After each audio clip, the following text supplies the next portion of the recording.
Bon, ben, on va commencer quand même. Hein, donc, allez, c'est parti. Alors, on a eu déjà une grande discussion au départ sur le full text search, hein, puisque on voulait l'appeler plein texte, mais le conflit, c'était de dire est-ce que plein, c'est avec P-L-E-I-N ou P-L-A-I-n. Donc, il n'y a que Frédéric qui pense que plein texte, ça s'écrit avec P-L-A-I-n. Du coup, on a tranché pour recherche textuelle, ou si on suit le journal officiel, c'est de la recherche en texte intégral. C'est ça que nous préconise le ministère de la Culture. Voilà, donc Microsoft SQL Server recherche en texte intégral. Donc. Allez, c'est parti. Donc, Ariane Papillon, que vous voyez à l'écran, et moi-même, Ariane Papillon Datafly, encore MVP. Peut-être ça ne va pas durer, on ne sait pas. Ouais, bon. Depuis 11 ans maintenant, et puis voilà. SQL Server depuis les années 90, les versions 6, voilà. Et moi, donc, Frédéric Brouard, SQL Pro Société, SQL Pot à Toulon, vive Toulon. Effectivement, j'ai été 14 ans MVP, maintenant j'y suis plus, il faudrait que je me mette dans le programme Reconnect d'ailleurs. Et effectivement, à peu près la même longévité dans le SQL Server, puisque j'ai même connu Sybase version je sais plus quoi, 5 machin, etc., etc. C'est parti, tu me tournes les pages et je cause? Je te tourne les pages, si voilà, pouf, attends, oui c'est ça, oh là, ça va trop vite, voilà. Yes, my dear. Alors, qu'est-ce que c'est que la recherche textuelle? Le principe, c'est d'essayer de faciliter la recherche d'éléments lexicaux dans de grands textes, des mots, des expressions, des synonymes, des formes fléchies, sur des textes qui sont assez longs. Donc, ça peut être des libellés, ça peut être du texte sous forme de blob, on appelle ça des CLOB, Character Large Object, ou NCLOB, National Character Large Object. Le problème, c'est que l'usage du like, c'est pas très efficace puisqu'il oblige à un double balayage, c'est-à-dire une double boucle. Premièrement, balayage de toutes les lignes. Deuxièmement, parcours des caractères pas tout à fait un à un parce qu'il existe des algorithmes plus efficaces que de parcourir par un caractère pour trouver ce qui nous intéresse, notamment l'algorithme de Boyer-Moore. Mais grosso modo, c'est quand même très très lourd le like. Alors, ça fait partie de la norme SQL depuis bien longtemps maintenant, puisque la norme SQL de 2020 avait précisé ce que l'on appelle le full text dans Multimedia and Application Package et y introduit les fonctions qui s'appellent contents pour la recherche et score pour effectuer un scoring. Dans SQL Server, comment ça marche? Allez, on va faire léger là-dessus. Quand une requête est envoyée, évidemment, elle est compilée. Si elle a une partie full text, c'est le moteur full text qui va s'exécuter et rendre les informations. Comment fonctionne le moteur full text? Il utilise évidemment un index textuel qui est en fait une espèce d'index inversé, c'est-à-dire que l'on a splitté tous les mots un par un et on les a mis en disant, voilà, ce mot, il est contenu dans tel document à tel endroit. Et puis, on a la possibilité de retirer les mots qui n'ont pas de signification. On va en reparler. Stop list en anglais, mot noir en français. Et puis, on peut aussi utiliser un thésaurus qui va permettre de faire notamment de la synonymisation ou de l'expansion, etc. Du remplacement, oui. Voilà, du remplacement, on en reparlera. Pour cela, il y a un petit utilitaire qui s'appelle le démon de filtre pour indexer les fichiers électroniques, parce que l'indexation textuelle ne concerne pas uniquement le texte pur, mais aussi tout ce qui est document électronique. Et vous verrez qu'il y en a pas mal, il y en a une cinquantaine en standard, parmi les plus courants. Et puis, on peut trouver des iFilters, c'est ces fameux filtres d'indexation textuelle, qui sont soit gratuits, soit quelquefois payants, pour indexer des documents, par exemple du PDF, par exemple de l'AutoCAD, etc., etc. Alors, de manière interne, comment ça se passe? Je vous montrerai rapidement le schéma, mais grosso modo, on a la base de données qui doit être indexée, on a des travaux d'indexation qui vont se faire de manière asynchrone et possiblement au fil de l'eau ou alors par un batch grossier. Quand je parle de grossier, ça veut dire en gros, plus exactement. Et puis, effectivement, utiliser les documents électroniques, extraire le texte des documents électroniques pour faire exactement la même chose avec tout un tas de systèmes, dont évidemment le Wordbreaker qui est le plus important, c'est celui qui va déconstruire le texte sous forme de mots avec des petites particularités, par exemple pour les expressions. Première chose à faire, mettre en place un espace de stockage. Alors, cette commande est presque cosmétique. Create Full Text Catalog. avec un nom de catalogue. Mais la seule chose qui est importante là-dedans, c'est accent sensitivity. Est-ce que je dois être sensible aux accents ou pas? Alors, c'est quand même très important pour les langues, je dirais, non anglo-saxonnes pures, style l'anglais ou l'américain, de mettre une sensibilité aux accents parce que sinon, on risque de faire des confusions entre certains mots. Il y a longtemps, je crois que c'était en 99, on avait utilisé l'indexation textuelle pour un semencier, quelqu'un qui fabrique des semences. Et la première chose qu'il a commencé à tester, c'était ah ben, je voudrais bien trouver les documents dans lesquels il y a du maïs. Et manque de peau, maïs, comme on n'avait pas mis l'accent de sensitivité on, eh bien, il ne trouvait absolument rien parce qu'il faisait confusion entre maïs et mai c'est un mot noir. Deuxième phase, création d'un index textuel. Je n'ai droit qu'à un seul index textuel par table, mais cet index textuel peut utiliser plusieurs colonnes. Je peux avoir plusieurs colonnes de la même table dans le même index textuel. Donc, je vais mettre le nom de la table, je vais mettre la liste des colonnes avec certaines particularités. On verra cela en détail, notamment pour chaque colonne, je peux indiquer la langue et je peux indiquer, s'il s'agit de documents électroniques, le type de document. En ce qui concerne la façon dont le moteur d'indexation textuelle va retrouver la ligne, il exige un index. C'est un peu particulier parce qu'on pourrait se dire, il faudrait quelque chose de logique, par exemple une primary key ou une contrainte d'unicité. Eh bien non, il exige un index qui est unique et monocolonne. Donc ce n'est pas du tout une contrainte, c'est vraiment index unique monocolonne. Évidemment, ça peut être la primary key si elle est monocolonne. Ensuite, on va préciser sur quel catalogue ou quel groupe de fichiers va être stocké cet index. Et nous avons une liste d'options qui permet de définir la manière dont l'index est alimenté avec change tracking, ou alors encore la liste des mots noirs qu'on va utiliser. Il y a des listes des mots noirs standards et on peut créer ses propres listes de mots noirs. Et enfin, une particularité, c'est qu'on peut rechercher dans les propriétés des documents. Alors, on verra que c'est assez limité. Et j'ai oublié de mettre un S à propriété, c'est un scandale. Voilà. Et oui, un livre des propriétés. Oui, pourtant, j'ai corrigé. J'ai corrigé dans la version 2. Ça ne va pas, ça. Il y a un problème de fusion. Donc, cette liste de propriétés, c'est par exemple les métadonnées des fichiers électroniques. Donc, les colonnes, tout ce qui est littéral, char, varchar, nchar, varchar, le XML, le JSON, puisque c'est du nvarchar, et puis pour les documents, du var binary max ou donc directement, le var binary max, ou indirectement par du file stream ou du file table. Je vous rappelle ce que c'est que les mots noirs. Ce sont des mots dépourvus de sémantique propre. Les articles, le lalet, une des, les prépositions, mais oui, donc ornicar, les pronoms, les conjonctions de coordination, etc., etc., etc. Et il faut savoir que SQL Server indexe tous les mots, sauf les mots noirs, pourvu qu'ils soient formés de caractères, y compris des dates, ou encore des mots qui contiennent des chiffres, des caractères particuliers, tiret, espace, slash. Et par contre, ce n'est qu'à la recherche que les mots noirs sont réellement éliminés. Alors là, il y a une petite contradiction dans ce que je dis, mais je vais vous expliquer. Si par exemple, le mot noir est le mot soi, moi, toi, soi, c'est un mot noir, mais que j'ai mis une expression comme soi-même, alors ce mot sera indexé tel quel, c'est-à-dire soi-même.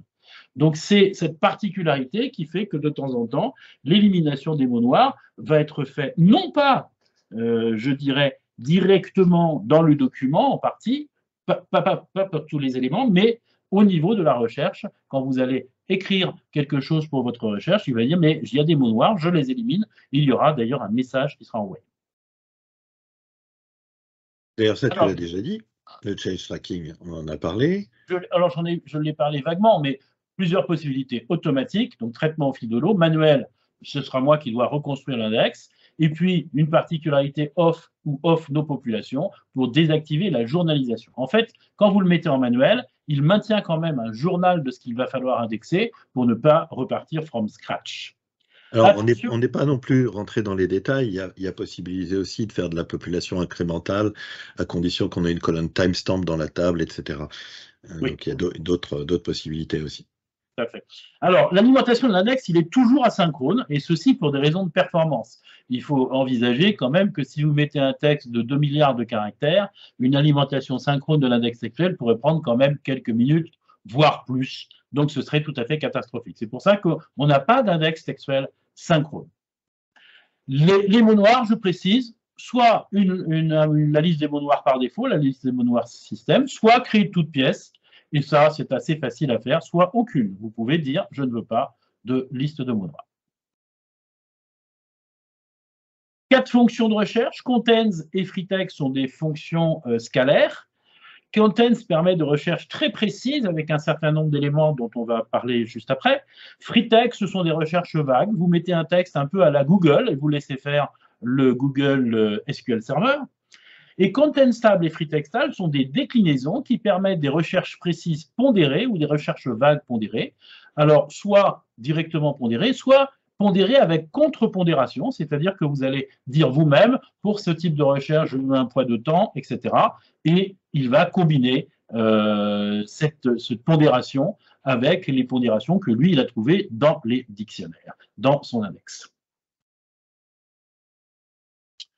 Donc, qu'est-ce que je peux rechercher avec Contains? Un mot précis, évidemment plusieurs avec du and et du or. Une expression, donc ça va être un mot tiré un autre mot. Un mot qui commence par, des mots qui sont proches les uns des autres, avec une limite de distance dans l'ordre exact d'écriture ou pas. Des formes fléchies. Alors, les formes fléchies, ce sont par exemple les pluriels, les féminins, les conjugaisons.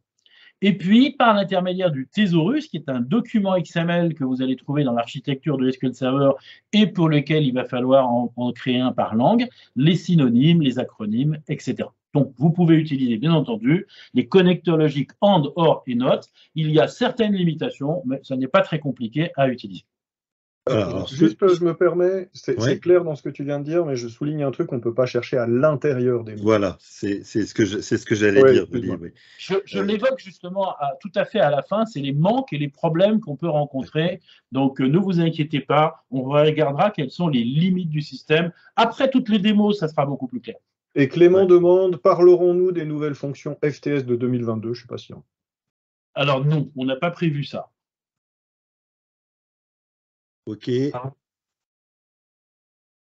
Alors, Contains et Contentstable reposent sur le principe qu'on a vu. Freetext, c'est uniquement des mots recherchés. Et Contains et freetextable offrent donc des résultats avec un score. C'est l'équivalent de la fonction score de la norme SQL. Et ben, c'est parti. Et maintenant, moi, je vais pouvoir faire ma petite pause et je vais laisser tranquillement Ariane. Ouais, c'est ça. Va prendre un café. Ok, alors... J'ai commencé par un petit jeu de test et mon jeu de test a été en fait d'avaler en texte brut tous les articles de Wikipédia français dans une base de données SQL Server. Donc en fait nous avons une table simplement, une table des articles de Wikipédia avec une clé primaire identity, le titre de l'article et le contenu de l'article. Tout ça stocké comme il faut sur un groupe de fichiers à part, etc. Et donc, dans Wikipédia français, on a un peu plus de 2 millions d'articles. Si on regarde, effectivement, je prends un échantillon, j'ai le titre, l'article, etc. Voilà. Donc, OK. Si j'avais fait un like, effectivement, là-dessus, un simple like pour chercher les textes qui contiennent Agatha Christie dans l'article, cette requête-là me prenait 1 minute 30, donc je vais me passer, je ne vais pas vous soumettre ça à ça, et on va passer directement au catalogue full text. Alors, je ne vais pas créer les catalogues full text là, maintenant, parce que malgré tout, ça prend un petit peu de temps. Ça peut prendre quelques dizaines de minutes sur les 2 millions de lignes et 2 millions d'articles de Wikipédia. Donc, qu'est-ce que j'ai fait au départ? De créer mon full text catalogue. Alors, j'ai mis Access Sensitivity off. C'est vrai que pour du Wikipédia français, j'aurais pu le mettre sur Access Sensitivity on. Ça aurait peut-être été mieux. Mais bon, j'ai pas envie de le refaire. J'ai mis un change tracking auto. Pourquoi? Parce que ça va me permettre de vous montrer ce qui se passe quand j'insère un nouvel article, etc. J'aurais pu le passer en manuel aussi, etc. Possibilité. Une toute petite question, tu as mis 1 minute 30 pour l'index, c'est sur ton portable que tu as fait c'est ça? sur ma machine là, c'est sur ma machine là qui a du SSD en RAID 0, en RAID 10, et quand même du Xeon. Combien de cœurs? Il y a 6 cœurs, donc 12 CPU logiques.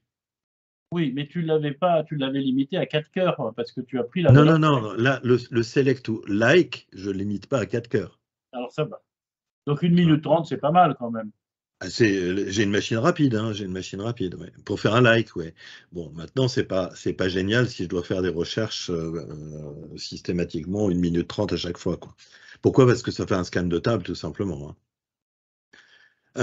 Donc, création de mon index full text, j'aurais pu modifier la liste de mots noirs.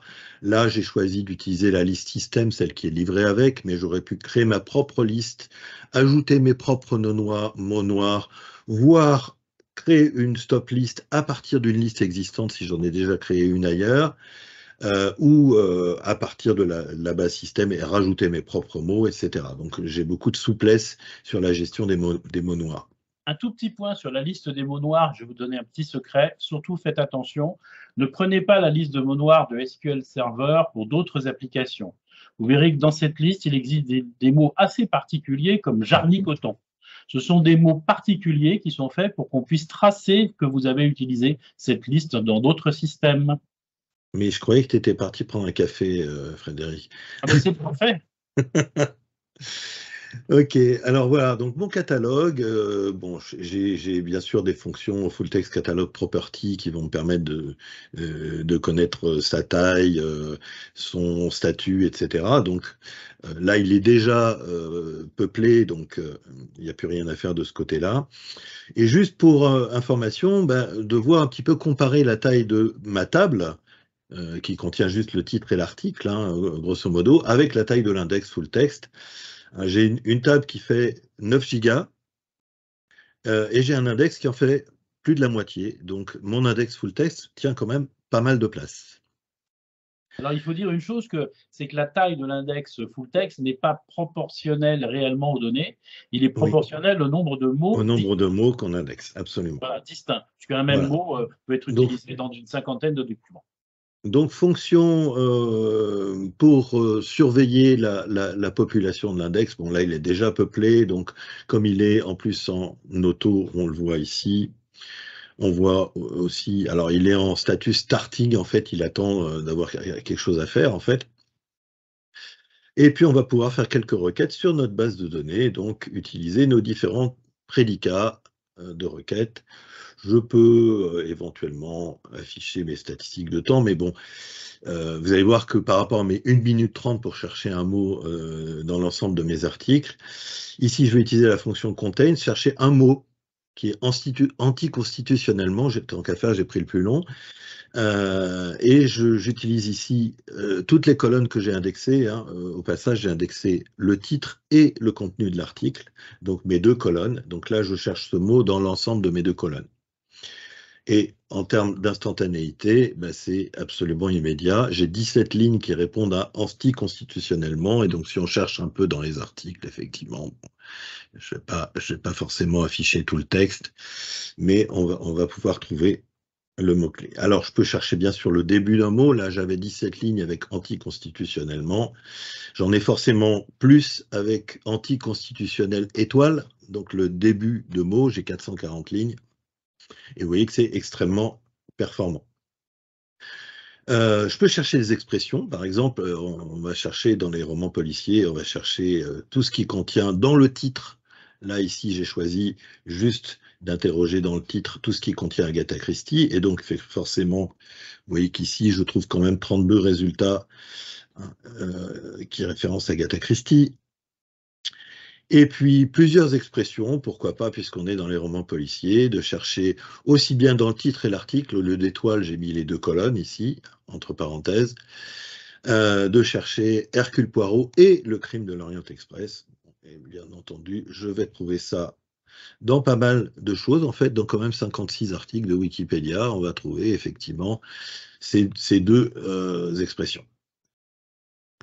Voilà, donc recherche de chaînes de caractères, bien sûr relié avec des connecteurs du style AND et NOT, etc. Qu'est-ce qui contient Hercule Poirot, le crime de l'Orient Express, mais qui ne parle pas d'Agatha Christie. Il y en a quand même. Plusieurs expressions. Alors, la notion de proximité. Il y a un mot-clé near, mais qui ne sert pas à grand-chose, en fait. le mot-clé NIR, en fait, si je prends Hercule Poirot et Miss Marple, par exemple, je vais avoir tous les articles qui contiennent ces deux expressions. Le NIR ne sert strictement à rien, j'ai 115 lignes. Si j'utilise un AND, j'ai aussi 115 lignes. Alors effectivement, c'est pour ça que ça a été remplacé par la fonction NIR, voilà. qui est beaucoup plus précise. Oui, mais si tu me laisses parler, je vais y arriver. On a donc une fonction NIR. Si je l'utilise telle quelle, d'ailleurs, j'ai aussi 115 lignes parce que j'ai rien précisé ici. Donc, ça revient exactement à mettre un AND. Par contre, l'intérêt de cette fonction NIR, c'est qu'elle va me permettre d'indiquer plus de précision, à savoir la distance entre les mots. Par exemple, je veux Hercule Poirot séparé par 2 mots maximum de Miss Marple. Et est-ce que je les veux dans l'ordre ou pas dans l'ordre? Est-ce que je veux Hercule Poirot d'abord, Miss Marple après, ou est-ce que je supporte l'ordre inverse? Voilà, donc là, effectivement, Hercule Poirot, Miss Marple, avec 2 mots d'écart. Alors, je précise une petite chose sur la distance là, de 2, c'est que c'est réellement 2 mots entre ces 2 mots exclus. Par exemple, si on met du 0, ça voudrait dire qu'on cherche Hercule Poirot suivi de Miss Marple. Absolument, et c'est exactement ce que je fais après, si tu me laisses continuer. Le 0 ici, je vais avoir effectivement Hercule Poirot et Miss Marple à la suite, qui effectivement sont directement l'un derrière l'autre. Forme fléchie, je peux aussi interroger sur des formes fléchies. Par exemple, le verbe tuer, conjugué à l'infinitif, au participe passé, etc. Et donc là, je cherche dans le titre et je trouve effectivement tu tueras, j'ai tué, etc., etc. L'homme qui tua, tue, voilà. Puisqu'on est dans les crimes. Hein. Ok. Thésaurus en plus, possibilité de rajouter des expansions. Les expansions, c'est des synonymes ou des remplacements. Ici, j'ai choisi de remplacer, effectivement, pas de remplacer, mais de mettre des synonymes. Crime, homicide, meurtre ou assassinat, pour moi, c'est la même chose. Donc, le thésaurus, il se représente un peu de cette manière, c'est un fichier XML. Il existe déjà et il est en commentaire au départ. Il suffit effectivement de le modifier et de rajouter ses propres expansions ou ses propres remplacements. On charge ensuite le thésaurus. Et puis ensuite, on peut chercher les formes avec le thésaurus. La forme de meurtre, par exemple ici, si je cherche dans titre, je vais trouver tout ce qui est meurtre ou crime, forcément, puisque c'est considéré comme synonyme. Alors, ce qui est amusant, c'est de regarder d'ailleurs, on a une fonction DMFTS parseur qui nous permet de voir comment fonctionne le parseur. Et là, on va pouvoir voir que si j'interroge sur meurtre, on voit bien que il recherche meurtre, crime, homicide ou assassinat. Si on utilise cette même fonction avec toute une phrase pour voir comment fonctionne le parseur, on va pouvoir voir pas mal de choses intéressantes, à savoir tout le découpage en mots qui nous fait. On voit Agatha Christie est une femme de lettres britanniques, etc., etc., y compris les dates d'ailleurs, qui vont être interprétées de manière à pouvoir faire une recherche, y compris sur les dates. On a l'année, le mois, le jour, etc. Et la date en format date.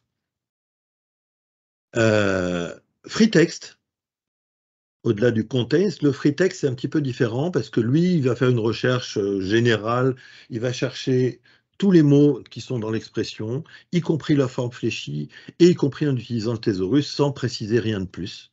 Donc, le contains, on avait ici, si on cherchait meurtre au soleil, on trouvait forcément meurtre au soleil. Si on le cherche avec free text, par contre, on va trouver toutes les déclinaisons où il y a meurtre, où il y a soleil. Donc le soleil est aveugle, soleil noir, etc. Et puis comme on utilise le thésaurus, le crime du siècle, etc., etc.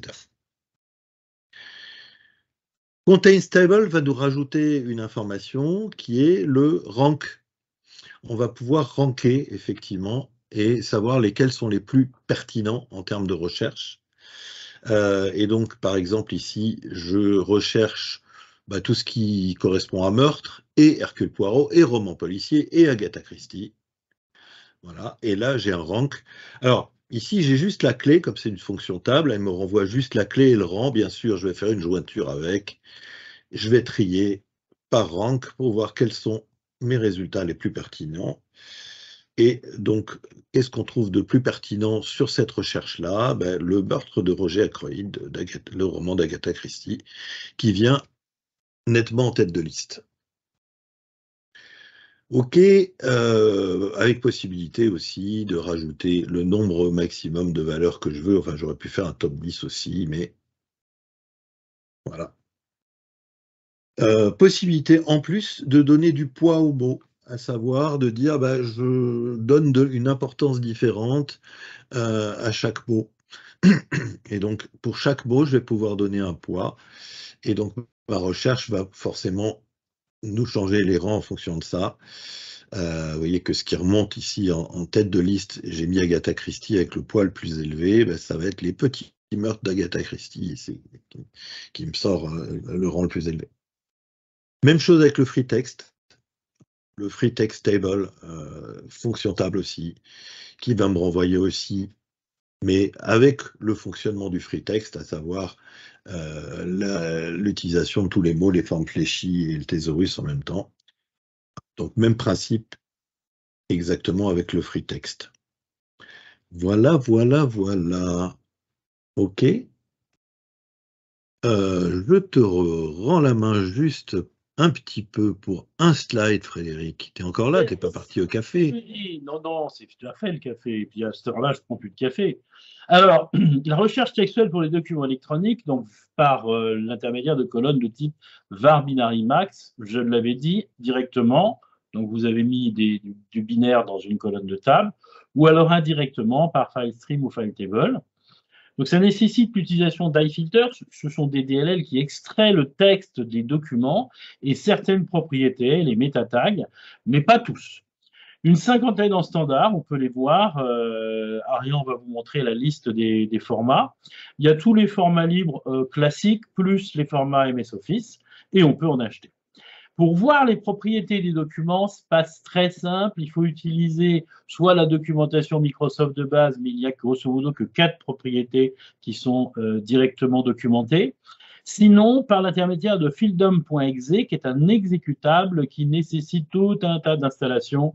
Non, c'est simplement dans le resource kit Windows, en fait, le field dump. Voilà. Mais c'est un petit exécutable autonome, hein, ligne de commande autonome.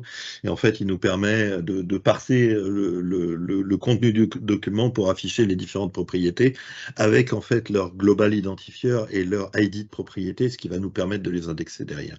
Voilà. Et interrogeable via le mot-clé property suivi du nom de la colonne et du nom de la propriété. C'est parti, Ariane. Allez. Yes. Alors, recherche dans des documents, donc. OK. Ah non, c'est chez moi, tiens. Oui, c'est chez moi un peu aussi, d'ailleurs. Donc, là, j'ai fait un file table avec quelques fichiers.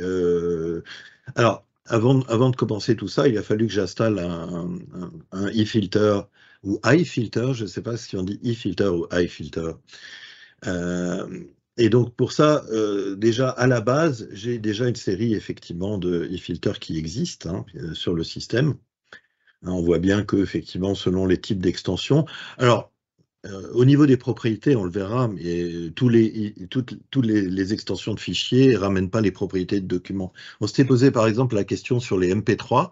Les MP3, il y a effectivement dans la liste des extensions, c'est bien, je crois qu'on il me semble qu'on a MP3 ou en tout cas des fichiers vidéo, etc.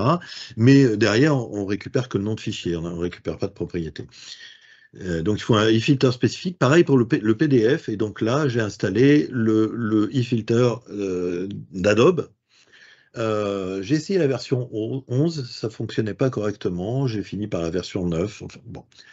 Il faut donc installer le e-filter et surtout mettre dans le pass système le dossier où se trouve la DLL pour que SQL Server puisse l'utiliser. Ensuite, il suffit de dire, bah, OK, on a installé un e-filter sur l'OS, donc on va charger les e-filters de l'OS,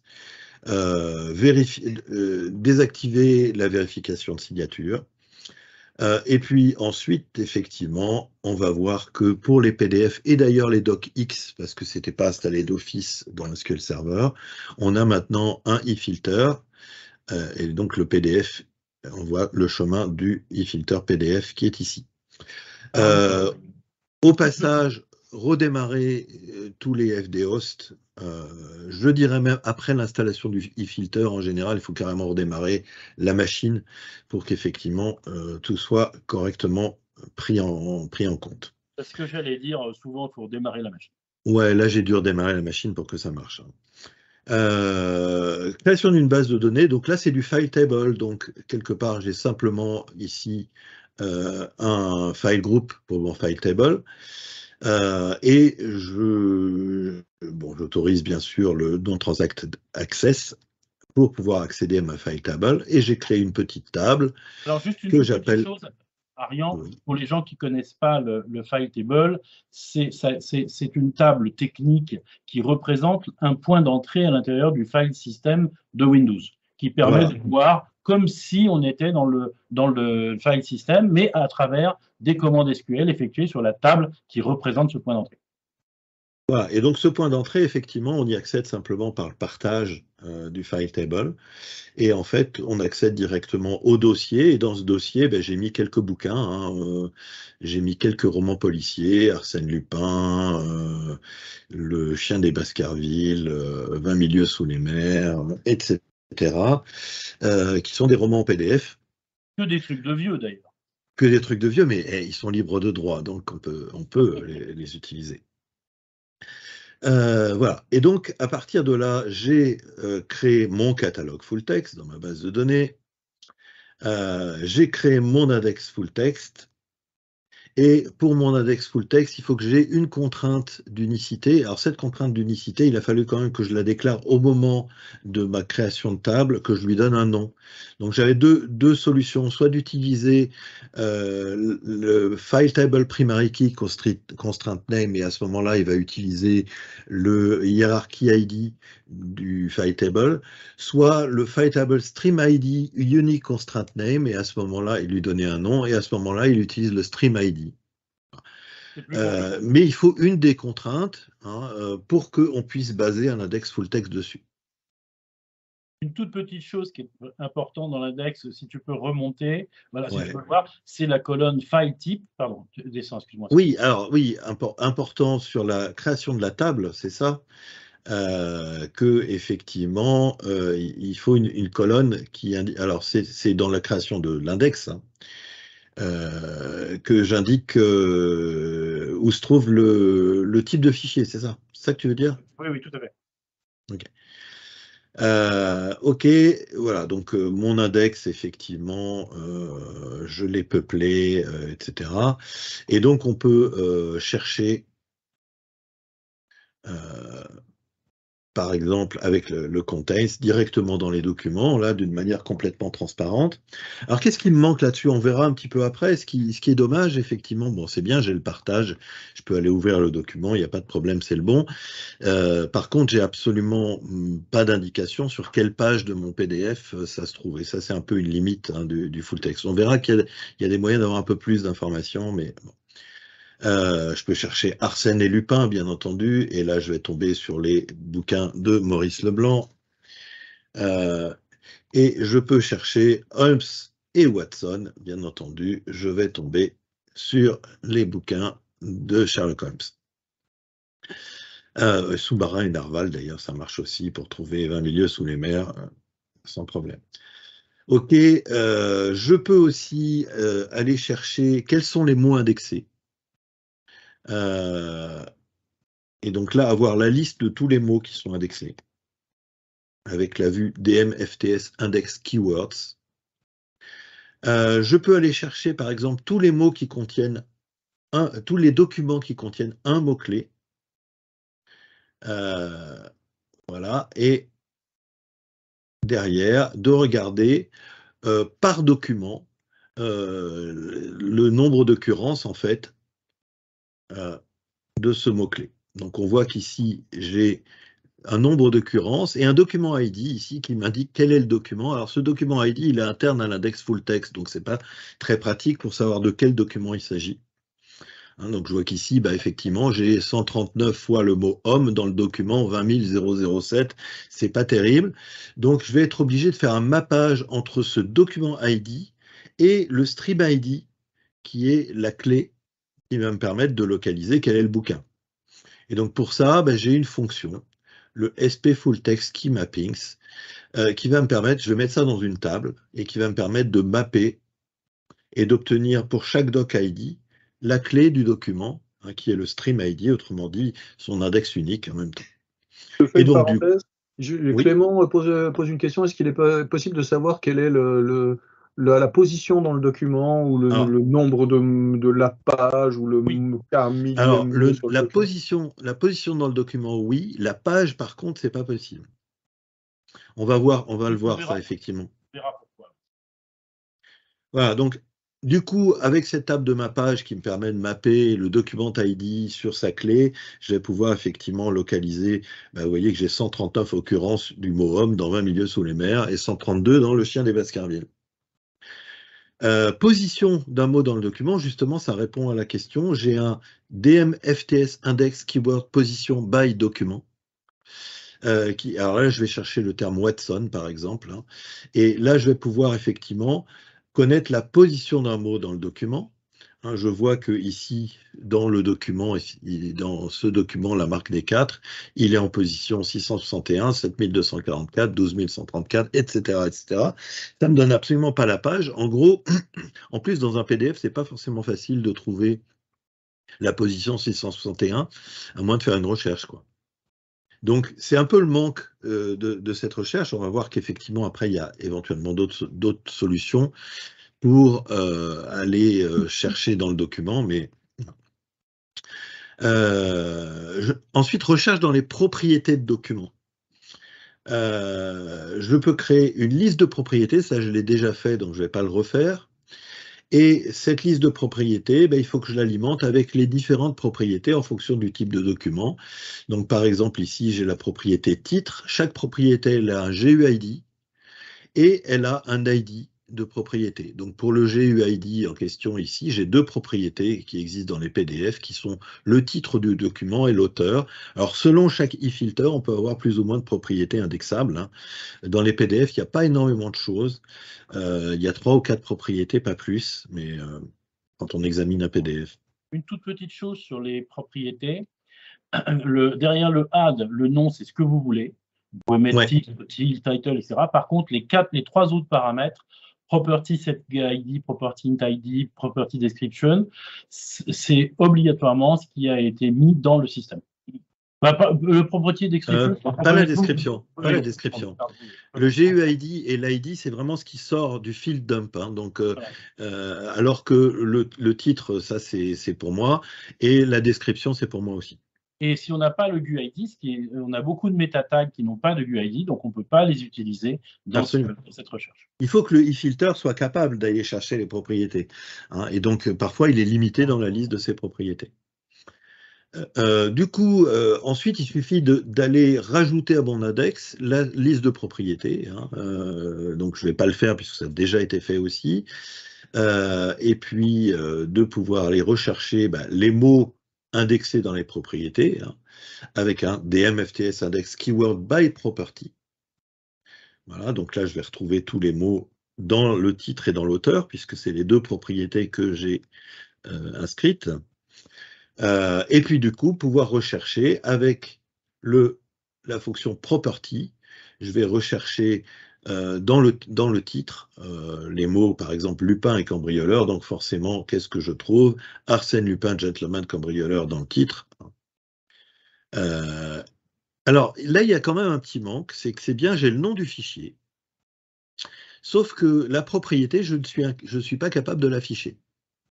Il n'y a pas nativement dans SQL Server de possibilité d'aller afficher la propriété du document. Je sais chercher dans la propriété, mais je ne sais pas l'afficher.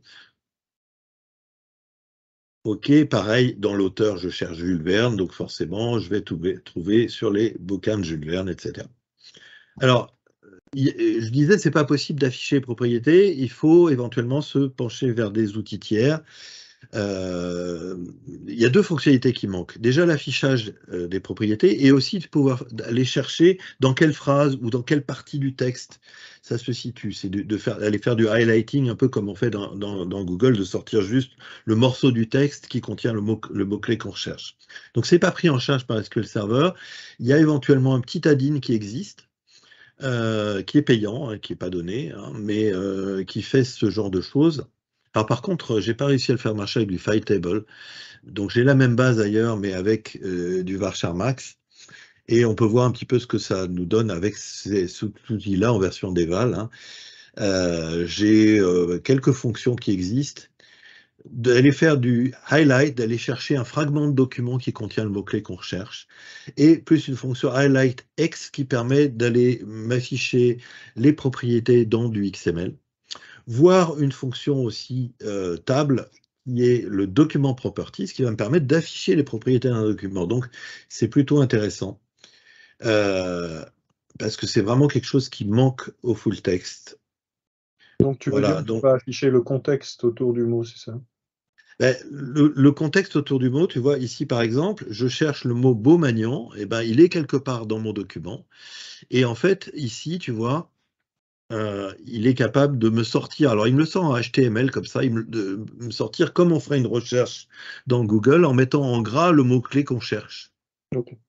Donc juste une partie du document qui montrait, là regardez, je l'ai trouvé ici. Plus en plus un petit document XML ici, qui va en plus pouvoir me donner les propriétés du document. Ouais, donc tu veux dire qu'il le sait où il est, mais on ne peut pas l'afficher nativement. Alors là, c'est du CLR. Hein. Ouais. Il va, OK. Et l'autre fonction va me permettre, alors j'ai fait un cross-apply hein, pour aller afficher les propriétés du document à partir d'une recherche.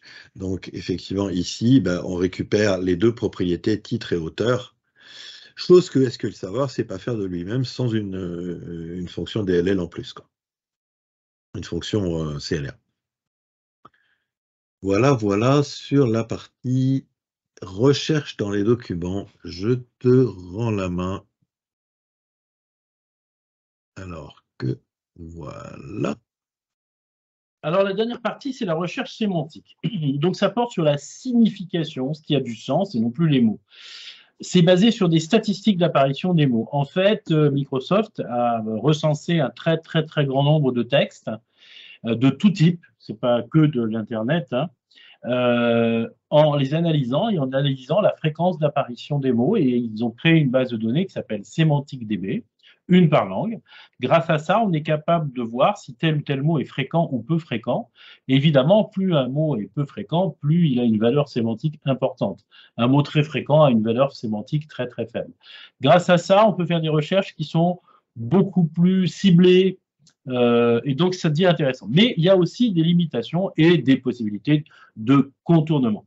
Il faut se baser sur un texte source. Alors, soit contenu à la table, soit un texte que vous allez écrire, mais il va falloir le mettre évidemment à l'intérieur de la table avec un repère pour dire c'est mon texte qui va servir de source. C'est entre deux textes de la même table, en fait. De la même colonne, de la même table. Qui doit lui aussi être indexé. C'est parti pour une démo. OK. Sémantique key phrase table, sémantique similarity table, sémantique similarity details table. Je crois que le mieux, c'est de le montrer en live. OK. Ben, on va les voir en démo. Alors, c'est la même base, c'est Wikipédia toujours, sauf que j'ai activé l'index sémantique. Donc, comment est-ce qu'on fait pour activer l'indexation sémantique hein D'abord, il faut télécharger la base sémantique DB et puis l'attacher à notre instance. Hein, donc, create database for attach. Inscrire cette base sémantique avec le SP Full Text Semantic Register Langage Statistique DB, ils ne peuvent pas faire plus court. Et puis, on peut vérifier quelles sont les langues prises en charge hein, par notre base de données sémantique. Vous voyez que ça prend pas mal dont le français, c'est ce qui nous intéresse, etc. Donc, j'ai créé une base qui s'appelle... Oui. Ouais, pardon, il y a une question de Clément, il dit « Je crois que ce sont des fonctions 2022 ». Je crois que c'est la base sémantique, c'est en 2012, non? Non, ouais, c'est pas jeune, et c'est depuis 2012, et ça n'a Ouais. pas beaucoup changé, en fait. Et c'est marrant parce que j'ai trouvé des limites qui existaient déjà en 2012, donc globalement, j'ai pas l'impression que ça a énormément évolué. Et évidemment, la base sémantique, le corpus n'a pas évolué non plus. C'est Non plus, a priori. Alors, je ne sais pas, il faudrait que je regarde si c'est la même base sémantique en termes de taille et de version. Oui, c'est une bonne question. Du coup, ben, je crée un catalogue full text comme d'habitude. Je crée un index full text et là, j'ai rajouté en plus la notion de statistical semantics pour chaque colonne que j'indexe avec des statistiques sémantiques, autrement dit le titre et l'article. J'aurais pu aussi, avec un index déjà existant, juste ajouter la partie statistical semantics à un index existant. Et là, je lance la population de mon index, forcément. Et là, ça dure des plombes, parce que, grosso modo, pour cette base-là, eh ben, je l'ai lancée sur 3 machines différentes parce que j'y croyais pas. Plus de 3 jours. Plus de 3 jours d'indexation. Alors, j'ai quand même, au passage, augmenté le nombre de processeurs disponibles, de threads disponibles pour l'indexation. Par défaut, il y en a 4. Sur la machine sur laquelle je suis là, je l'ai passé à 12. Sur une autre, j'avais un peu plus de ressources, je l'ai passé à 16. Et je l'ai fait tourner sur mon quadriprocesseur avec 48 CPU logiques. Ça a pris 3 jours aussi, grosso modo. Bon, les processeurs ne sont pas plus rapides. Donc c'est hyper long. Et puis au passage, d'ailleurs, ce qui est assez rigolo, c'est de voir la taille de l'index maintenant. On a toujours une table de 9 Go puisque c'est exactement la même table que tout à l'heure. Sauf que mon index, maintenant, il fait 17 gigas, mon index avec les statistiques sémantiques. Donc, là où il faisait 4 gigas 5 à peu près, sans les statistiques sémantiques. Donc, c'est très, très, très lourd à créer et à alimenter. Là, j'ai 2 millions d'articles. Hein, c'est pas si énorme que ça, en fait. Ok, je peux regarder d'ailleurs avec la DMDB FTS Index Physical Stats. Qu'est-ce qu'il y a dans mon index? Qu'est-ce qui prend de la place? C'est en fait, il y a plusieurs phases dans la partie indexation statistique. Il extrait d'abord les mots-clés importants, effectivement, et ça prend énormément de place. Et puis après, il fait un index de similarité, et ça prend énormément de temps à constituer. C'est ça qui est le plus long, en fait. C'est cette partie index similarité qui prend pas tant de place que ça, mais par contre, tous les processeurs à 100% pendant 3 jours. Voilà, donc du coup, dans notre base Wikipédia, on va partir d'Agatha Christie, toujours, puisqu'on aime bien. Donc l'article d'Agatha Christie, je peux du coup regarder quels sont les mots-clés détectés de document. Avec sémantique phrase table, je vais obtenir une notion de score, quels sont les documents les plus importants du point de vue sémantique. D'ailleurs, il me sort Agatha et Christie, donc les noms propres très haut dans la liste. Hein. Et puis plus on descend, plus c'est des mots courants, effectivement. Du coup, je vais pouvoir me servir de ça, éventuellement, pour rechercher aussi des documents qui contiennent une expression clé. Alors là, ça va être plus long, parce que forcément, il va être obligé de scanner l'index, et l'index, il fait quand même quelques gigas, donc on voit forcément que j'attends un peu plus. Et tout ça avec un score aussi. D'ailleurs, c'est carrément un peu long, voilà. Tout ça avec un score aussi, effectivement, où on a un score, effectivement, de pertinence. Du coup, c'est plus un score de pertinence voilà, qui me ressort donc en tête de liste les recherches les plus pertinentes du point de vue sémantique. Alors, je vais m'amuser à insérer un article supplémentaire. Je vais prendre l'article d'Agatha Christie et je vais en insérer une copie en remplaçant juste un mot. Hein, elle est née à Torquay. Et je vais remplacer Torquay par Trifouiller les cactus. Et donc, j'insère cette ligne-là supplémentaire, et comme mon index est en automatique, il va se mettre à jour tout de suite. Alors, bien que ça soit asynchrone, c'est très rapide quand il n'y a qu'un document. C'est donc l'article numéro, etc., 22 280 963, et donc je vais regarder, me servir de la fonction Semantic Similarity Table pour aller rechercher quels sont les articles similaires sémantiquement ou plus ou moins proches à l'article que je viens d'insérer, qui est presque un doublon à un mot près.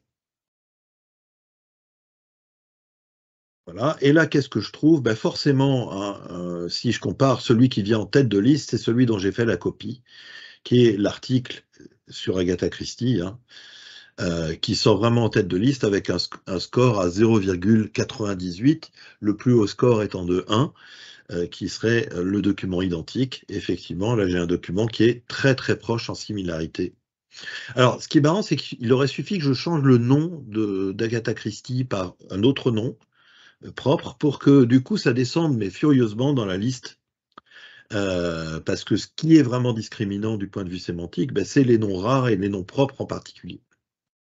Alors, un autre constat ici, vous remarquez que j'ai que 10 lignes. Et ça, c'est une limitation qui est nulle part dans la documentation, que la fonction Semantic Similarity Table ne sait pas nous renvoyer plus de 10 lignes. J'ai pas mis de top ici. Au début, j'avais mis un top 10, et puis j'ai enlevé le top 10. De toute manière, ça ne sait pas nous renvoyer plus de 10 lignes. Donc, ça reste très limité de ce point de vue-là. Alors, c'est un sujet à creuser. Est-ce qu'on ne pourrait pas faire de la pagination en reprenant les ID du premier lot de 10, en les soustrayant, etc. etc. Ben non, parce que là, tu es sur un Similarity Table, donc... oui, mais si tu retires tes matched ID, les 10 premiers matched ID, tu dois pouvoir trouver les 10 suivants. Je ne pense pas. Là, c'est le retour de la fonction qui te renvoie ça. Donc, bon. Oui, en reprenant ça, ouais. Oui, mais après, il faudrait retirer les 20 suivants, les 30. Ouais, c'est ça, quoi. Exactement. C'est possible, mais c'est un peu... Filtrer sur le score, c'est ça que tu voudrais dire? Non, même pas. Vraiment, reprendre les matched ID en les éliminant dans la closeware. Les 10 premiers matched ID. Ouais, faudrait voir. Mais enfin, en tout cas, c'est une limite un peu bizarre, mais bon. Deuxième fonction, recherche d'expressions clés communes entre l'article qu'on vient d'insérer et l'article d'Agatha Christie. En l'occurrence, ben là, il y a beaucoup d'expressions communes. Hein, c'est clair que on va retrouver, et avec le score, quelles sont les expressions communes. Alors forcément, on ne retrouve plus le mot-clé Torquay, puisque je l'ai modifié dans l'article que j'ai inséré, etc. Voilà sur cette partie. Je te laisse continuer, Frédéric. Eh ben, on a terminé parce qu'on va parler des difficultés. Alors, la première difficulté, c'est la polysémie, c'est-à-dire des mots qui ont le même graphie, mais qui peuvent avoir différents sens. Par exemple, avocat, c'est tantôt un fruit, tantôt une personne qui est un avoué.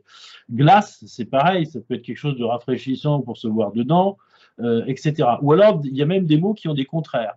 Par exemple, le verbe louer, c'est un verbe assez rigolo parce que quelqu'un qui veut être locataire va dire je vais louer un appartement, et quelqu'un qui est propriétaire peut dire je voudrais bien avoir un locataire, je vais louer mon appartement. Et oui, c'est pas ChatGPT. Hein. Voilà. Donc ça va proposer des faux positifs. Le deuxième problème, c'est les synonymes. Ils doivent être strictement contrôlés par un thésaurus parce qu'un synonyme est propre à un univers. Si je prends l'exemple de four, vous pensez tout de suite à un fourneau, une foyer, une cuisinière parce que vous commencez à avoir faim, là, bon, d'accord. Mais four, par exemple, si vous êtes dans le domaine du show business, cette pièce a fait un four, c'est un bide, c'est un échec, c'est un insuccès. Voilà, donc ça, c'est une première difficulté. Il y en a d'autres, hein. Les manques. Ben oui, les mots se terminant par quelque chose. Par exemple, un like pour 100 mots. Alors, en théorie, il est possible de faire un index inverse, c'est-à-dire de créer une colonne calculée avec le reverse du contenu de la colonne et de faire porter, évidemment, cette recherche sur les recherches avec le mot finissant par une étoile. C'est quand même pas simple. Par contre, c'est encore plus difficile pour les documents électroniques parce qu'il faudrait récupérer la liste des mots pour chaque document électronique, etc., etc. Je vous laisse deviner la difficulté de la chose. Pareil, pour les mots qui contiennent des mots, on va se trouver avec la même difficulté. Mais si on arrive à le faire, on peut utiliser des techniques telles que les recherches par trigramme ou les index de type rotatif. Oui. Et c'est pas simple. Ça marche très bien, d'ailleurs, la recherche par trigramme. C'est un peu volumineux, mais ça marche très bien. Les manques. Alors, les mots mal orthographiés. Quelqu'un qui m'a posé la question des sous-index. Par exemple, je cherche le mot guitare, mais je l'ai mal orthographié moi. Ça, c'est bien toi, tiens. Ah oui, moi, je suis très mauvais dans ce domaine-là. Donc, qu'est-ce qu'on peut faire? On peut utiliser des algorithmes préventifs. Hein. Évidemment, il va falloir les travailler un petit peu avant. Par exemple, Knut nous a dit, Knut, c'est un grand monsieur de la recherche algorithmique, il nous a dit, voilà, si vous avez une erreur dans un mot, et si on le coupe en deux, alors l'erreur est à gauche ou l'erreur est à droite. Moyennant quoi, il y a deux erreurs. Oui, mais on va dire une seule. Les deux erreurs, c'est irrécupérable. C'est errore humanum est et perseverare diabolicum. Donc, il nous dit, bah, si l'erreur est à droite, alors elle n'est pas à gauche. Si elle est à gauche, alors elle n'est pas à droite. Il suffit de chercher les demi-mots, de faire un match par rapport aux demi-mots pour les mots que l'on retrouve qui commencent ou qui se terminent par ces demi-mots. Et grâce à ça, avec un algorithme, par exemple, de scoring, tel que Hamming, Levenstein, inférence basique, on arrive à retrouver le mot qui est probablement le meilleur mot par rapport à quelque chose de mal orthographié. Le découpage des documents par chapitre, page et phrase, c'était aussi une question qui a été posée. C'est prévu par la norme SQL, mais aucun système ne sait comment faire. Quel caractère non imprimable? Prenez simplement le fait de fin de paragraphe. Certaines personnes mettent le char 13, d'autres le char 10, d'autres les deux, char 10, char 13. Ben, qu'est-ce que je fais? Est-ce que je considère qu'il y a deux paragraphes, dont un qui contient rien, etc., etc.? Je ne sais pas. La notion de page, elle diffère à l'impression, au cadrage, au dimensionnement. Quelqu'un m'a dit, pour le PDF, c'est la merde, parce que si je leur dimensionne, les pages changent. Eh ben oui, voilà. Alors, la recherche textuelle, elle indique dans le document, mais pas la position. On peut éventuellement calculer un indice positionnel. Par exemple, la position du mot dans le document divisé par le nombre du mot du doc va me donner un indice entre 0 et 1. Je multiplie par 100, j'ai un pourcentage, et puis on va dire, allez, c'est ce que fait grosso modo. Le nombre de pages, Voilà, mais c'est ce que fait grosso modo les algorithmes de recherche d'adresse. Ils n'ont pas évidemment tous les numéros de la rue, ils ont un certain nombre de numéros, ils font une interpolation et vous disent, voilà, vous êtes devant la librairie, machin. Et la documentation qu'on vous a laissée, il y a eu un bouquin qui a été fait sur le sujet qui est très intéressant. Il y a quelques articles qui valent le coup d'être lus. Est-ce qu'il y a des questions? Yes. Questions. Rudy, il y a bien des questions. Je sais plus là, je sais plus du tout. Je vais faire une recherche full text dans la conversation. Oui, donc le NIR et le Soundex, tu as répondu. La comparaison avec ChatGPT serait plutôt en faveur de ChatGPT. C'est pas une remarque personnelle. Non. C'est pas la même fonction. ChatGPT ne va pas nous retrouver les textes. Il va copier et prendre des textes dont on ne sait aucune référence. On ne sait pas si ce sont des idiots qui les ont écrits ou des gens très intelligents. C'est tout le problème de ChatGPT. Il s'améliore progressivement, mais... Puis le problème, c'est qu'il n'a pas forcément notre base de données. Il y a eu un trait. Faut-il la lui donner? Il n'a pas votre base de données, bah oui. Il y a eu une très bonne recherche qui a été faite par un avocat qui disait, pourriez-vous me donner une définition des associations à but lucratif? Et le système était perdu, puisqu'une association c'est à but non lucratif. On lui demande une chose et son contraire, et ChatGPT s'est totalement emmêlé et n'a absolument rien compris au système. Ah tiens, je vais faire la recherche maintenant. Ok, non, si des gens ont des questions, allez-y, allez-y. Alors moi, ce que je vois quand même, c'est qu'il y a beaucoup de gens qui ne connaissent pas la recherche full text. Soit ils ne l'utilisent pas alors qu'ils auraient besoin de l'utiliser, soit ils pensent à l'utiliser en pensant que ça va leur résoudre des problèmes alors que ce n'est pas du tout la solution.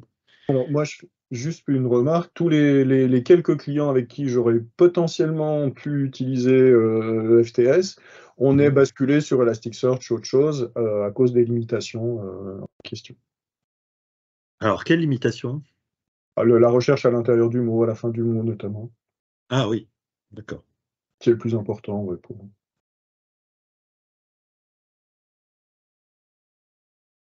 Ok. En fait, beaucoup de clients qui l'utilisent pour essayer de remplacer le like% quelque chose. Hein. Donc forcément, quand c'est pas l'objet, ça peut aider, ça peut être une solution intermédiaire, mais c'est pas fait pour ça à l'origine. C'est pas l'objet, ouais. C'est pas du tout la fonctionnalité. Ouais. Alors c'est quand même pas mal utilisé en GMAO, en gestion de maintenance assistée par ordinateur, où on a beaucoup de documents PDF. Nomenclature. Voilà, là on cherche effectivement comment dévisser la vis M3 du cylindre épicélicoïdal G7. Ouais, moi j'ai vu ça dans effectivement des catalogues de pièces détachées ou des choses comme ça. Alors pour l'anecdote, c'était le moteur d'indexation des premières versions de SharePoint. Oui. Et maintenant, c'est quoi? Ils ont leur propre moteur. D'accord. Et puis maintenant, il y a des moteurs tiers aussi qui peuvent se plugger sur SharePoint. Ah, autre remarque, dans le like de 1 minute 30, pour les gens qui font des likes dans l'assistance, essayez un like avec une collation à la volée sur une collation SQL ou une collation moins compliquée que les collations Windows. Et vous verrez les gains de performance. Et le Column Store Index peut aussi vous aider, puisque depuis SQL Server 2016 Service Pack 2, le pushdown du prédicat fonctionne. Pardon, j'ai pas entendu, Pascal.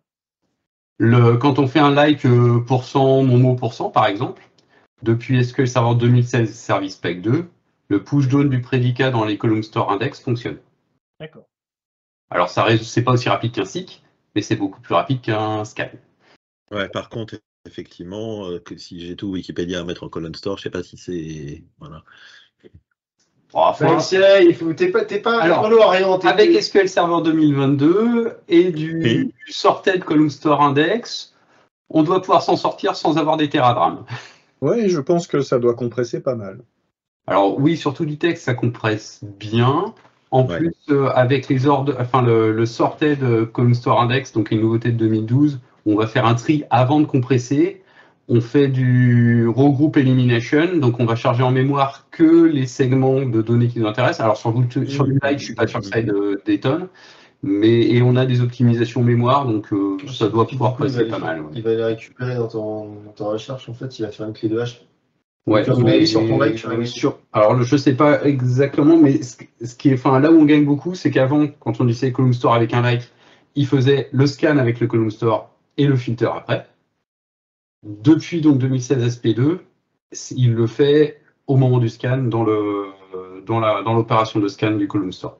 Et puis le Column Store, c'est aussi massivement parallèle. Pour info, il y a une chose quand même intéressante sur le like que peu de gens savent, c'est la qualité de l'estimation de cardinalité du like, même avec du %. Ça, c'est assez bluffant de voir que, par exemple, quand on a une grande table et qu'on cherche un %, on a une estimation qui est assez bonne. Oui, et depuis longtemps en plus, il y a depuis des 2005, statistiques, si je ne me trompe pas, ou même avant. Mais c'est effectivement statistique de chaîne. Et un des manques, d'ailleurs, pour les gens de Microsoft qui sont ici, on aimerait bien avoir un petit peu de métadonnées sur les statistiques de chaîne par curiosité, mais on n'en a pas. On sait qu'il y en a, c'est tout. Ça fait partie des secrets de fabrication qu'ils ne veulent pas communiquer aux autres éditeurs. Oui, d'ailleurs, c'est assez rigolo, selon que le texte se situe au milieu, à la fin ou au début, l'estimation de cardinalité est bonne ou est pas bonne, d'ailleurs, avec les statistiques de chaîne. Je crois que c'est les 80 Mimosa n'est plus sur la ligne, merci. Mimosa n'est plus sur la ligne, merci de raccrocher. Ok.